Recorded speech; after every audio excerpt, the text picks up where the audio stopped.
entró en una etapa de expansión, sobre todo por toda la costa del Pacífico, donde antes el gobierno daba precios de garantía a los campesinos, donde antes el gobierno daba subsidios para el campo, donde antes el gobierno protegía los ingresos de los trabajadores, donde antes el gobierno promovía el empleo, de pronto se acabó. Desprotección total a los campesinos, despido de trabajadores y de empleados públicos, enormes corrientes migratorias hacia Estados Unidos, y en las zonas donde de pronto ya no había nada, llegó el dinero del narcotráfico, que en ese momento estaba dominado, digamos, la industria del narcotráfico en ese momento estaba dominada por los cárteles exportadores de marihuana. Era una de los productos más orgullosamente mexicanos, que tenían un gran mercado en Estados Unidos, y llegaron a cubrir un hueco.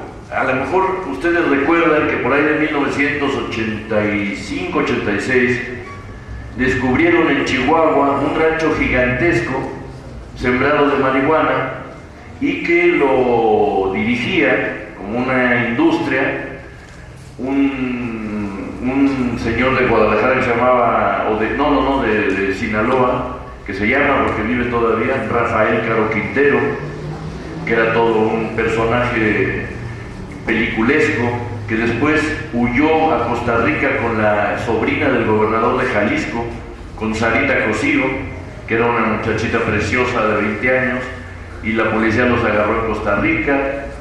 Era todo una cosa así. Y Caro Quintero dijo: con el dinero de la droga, la marihuana, podemos pagar la deuda externa de México. Y lo metieron a la cárcel. En 1989, los Estados Unidos invadieron Panamá.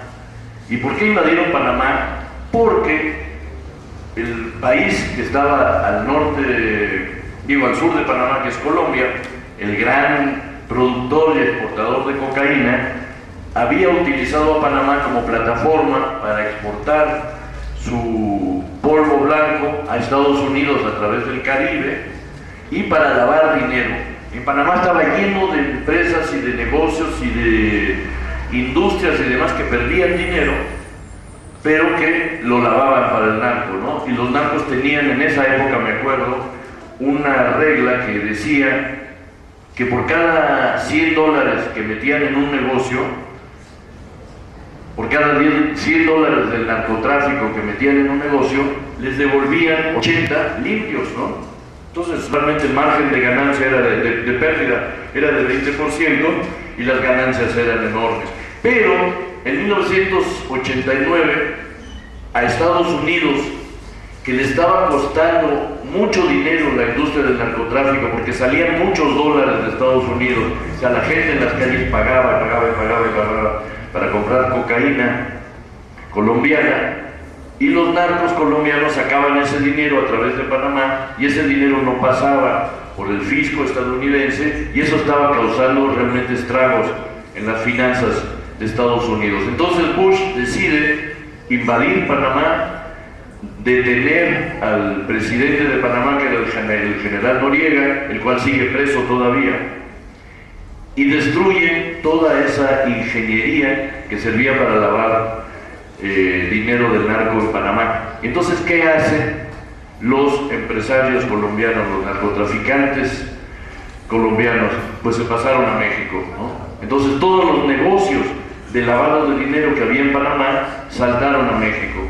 Ustedes recuerdan que en 1989 precisamente llega a Tabasco un empresario chiapaneco, muy amigo de Miguel de la Madrid, que era hijo de un señor que había perdido todo en los juegos de apuesta, y que llegó a Tabasco con una mano por delante y otra por detrás, y sin embargo empezó a comprar hoteles, empezó a comprar almacenes, empezó a comprar tierras, empezó a comprar grandes extensiones, grandes plantaciones de plátano, compró una empresa transnacional que se llama Del Monte, y se volvió un gran exportador de cocaína a Estados Unidos, trabajando para el cártel del Golfo e involucrando a muchos políticos del momento, entre otros se dice al papá de Carlos Salinas de Gortari, ¿no? Y a Raúl y a todos ellos. Entonces, bueno, ahí sucede un fenómeno. Los narcos colombianos llegan a México y hablan con los narcos mexicanos y les dicen, ¿pero qué les pasa? O sea, ustedes para ganar dinero necesitan meter una cantidad de marihuana equivalente a la que cabe en este auditorio, ¿no? Y se ganan X cantidad. Si trabajan con nosotros y meten unos saquitos de cocaína, van a ganar muchísimo más y es un negocio mucho más fácil. Y además piensen que en Estados Unidos los gringos ya están sembrando su propia marihuana, o sea que el negocio de la marihuana mexicana va para abajo, ¿no? Y entonces se dio una reconversión de los cárteles mexicanos que dejaron de exportar marihuana para exportar cocaína y empezaron a construir las bases de una industria ilegal, pero poderosísima y hoy por hoy súper multimillonaria y además con una eficacia asombrosa, porque según los expertos de las Naciones Unidas, los cárteles mexicanos están exportando drogas, no solo cocaína, sino también tachas y otras pastillas de diseño que les dicen, a 36 países del mundo. Y la cantidad de dinero que están metiendo a México es ya superior a lo que México gana por petróleo y muy superior a lo que México recibe de lo que mandan los braceros y muy superior de lo que México recibe por turismo, porque además el mismo la violencia que se ha generado en el país ha acabado o le ha pegado durísimo al turismo.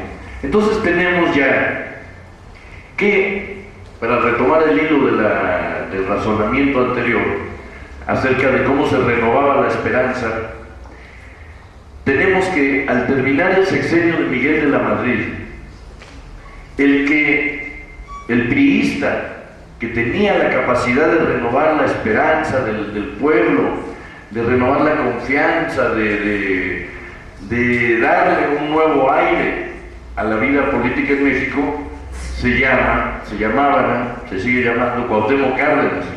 Él era el hombre del PRI que junto con Muñoz Ledo, con Porfirio, con el propio Andrés Manuel López Obrador y con muchas personas más que integraban las corrientes progresistas del PRI, las corrientes que se oponían al neoliberalismo, tenía que haber sido los que tomaron el poder en 1988.